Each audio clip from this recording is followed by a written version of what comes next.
ও দুপক্ষের fish fry জোট আছে, তলে তলে নেতারা সব এক, নিচের তলায় এই কচি কমরেডরা মার খাচ্ছে, যারা বোঝে না, যারা না মার্কসিজম বোঝে না ভারতবর্ষ বোঝে, তারাই মারটা খাচ্ছে। আর উপরের বড় কমরেডরা ফিশ ফ্রাই খাচ্ছে। পশ্চিমবঙ্গের মানুষই বিভিন্ন কেন্দ্রীয় সরকারি হসপিটাল এবং পার্শ্ববর্তী রাজ্যের হসপিটাল সুযোগ নেওয়ার জন্য, চিকিৎসার সুযোগ নেওয়ার জন্য যেতে বাধ্য হচ্ছে, এবং উত্তরবঙ্গের মানুষ আসামে চলে যেতে বাধ্য হচ্ছে।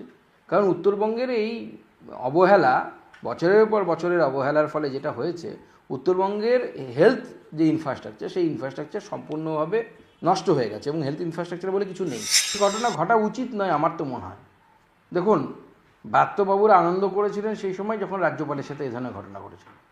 যখন আমাদের মন্ত্রী বাবুল সুপ্রিয় গেছিলেন তখন এই ধরনের ঘটনা ঘটেছিল।